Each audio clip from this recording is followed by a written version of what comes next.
It's very rare that I come out of a show feeling this excited to talk about it and review it. But I am not over-exaggerating when I say that Ride is one of the best new musicals I've seen in a while. Telling the story of Annie Londonderry, the first woman to cycle the world. Ride the musical sees Annie recounting her tale as she tries to get a job in journalism. This is a two-person musical, which is very rare to see. Off the top of my head, the only other two-person show I can think of is Hedwig and the Angry Inch. And now I'm interested. Apart from Ride and Hedwig, does anyone know any other two-person musicals? I'm really intrigued now, let me know. When I first heard this fact, I was so intrigued to find out how they pull off telling this story on stage. So, today, I'm going to share all my thoughts. What made this show so engaging and gripping? And why is it as strong as I say it is? Let's find out. But if you're new to this channel and you haven't seen my face before, hi, I'm Elliot. I talk about theatre. I make reviews, I make discussions, and if that sounds interesting to you, please consider hitting like and subscribing. It really helps me out and helps out the channel. I've got this intro bit down to a T now. Oh, you doubted me. You doubted that I'd be able to get it down to a T, but I did it. Let's get on with the video. I think one of the strongest things that this musical had going for it was its story. I mean, this is based on true events. And as someone who knew absolutely nothing about Annie Londonderry going into the show, the way that they tell the story and how it's told throughout the musical is phenomenal. Annie recounts her adventure fluidly, and the show keeps our attention. With a book that is so tightly written and paced amazingly well for its 90-minute runtime. Which, I'm just going to say here, I love a show I love a one-act musical. Literally, my favourite musical in the world, Come From Away, one-act musical. It tells the story in exactly the amount of time you need, and you can get the earlier train back from London. It's beautiful.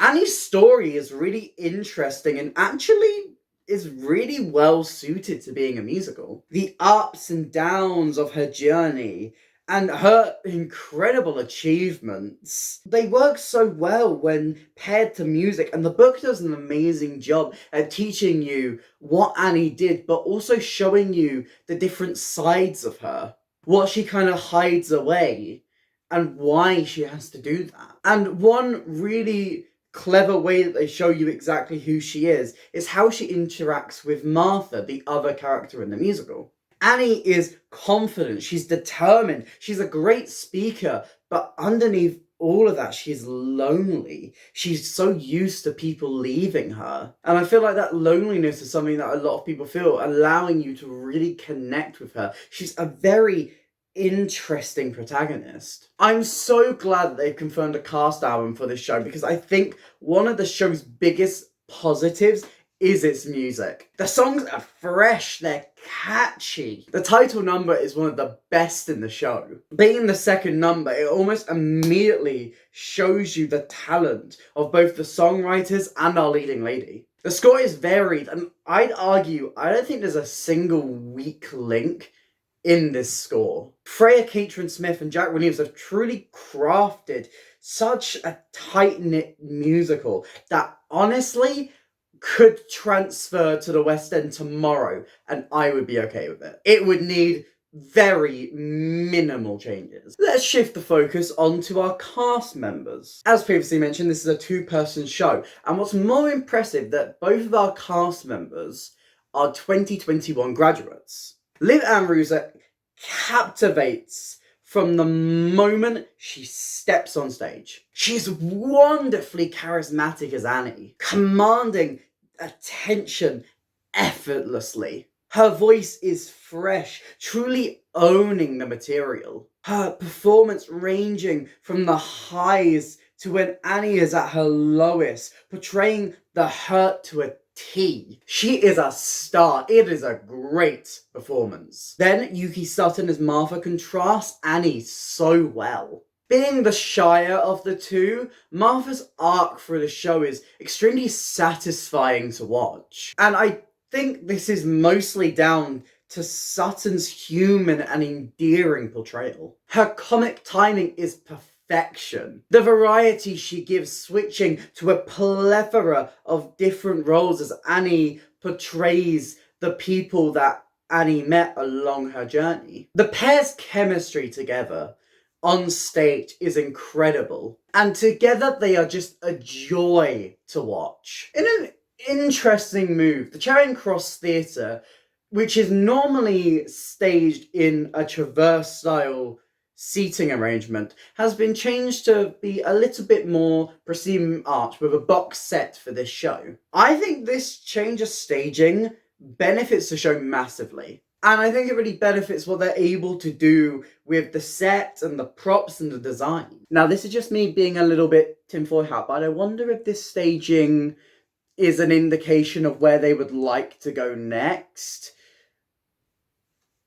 Wink, wink, maybe. Maybe my fingers are being crossed a little bit too hard for that. I'm probably just looking too much into it. But then again, please transfer this show to the West End. It deserves it.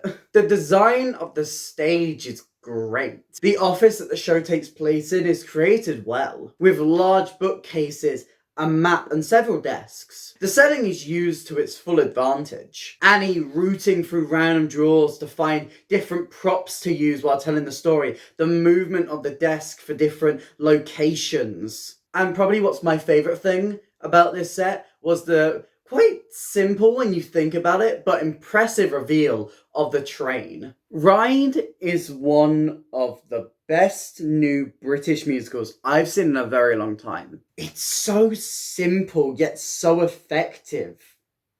It's clever and it connects with its audience so well. Both of our actors give fantastic and varied performances. Ride is exactly the type of musical that I just adore. Small talented cast, catchy score, strong emotional beats in a well-crafted story. It sets out to tell a story of a woman that's been forgotten from history.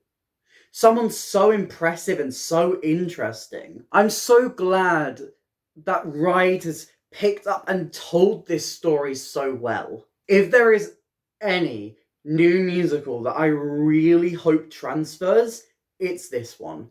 All it feels like it needs is a little bit of polish in the staging, and then this show is ready to take London by storm. You don't have very long to catch this musical in London, as it only plays until, well, it says on here, the 17th of September. But there is a cast album coming out, and hopefully this is not the last we see of Ride. And if it is the last we see of Ride, I am going to London and I'm starting a picket line. This show needs a future. But what do you think? Have you heard of Ride? Are you excited to listen to the cast recording? Let me know what you think in the comments down below. If you did enjoy this video, please consider hitting like and subscribing. It really helps me out and helps out the channel. But that's it for me today, and I'll hopefully see you next time. Bye!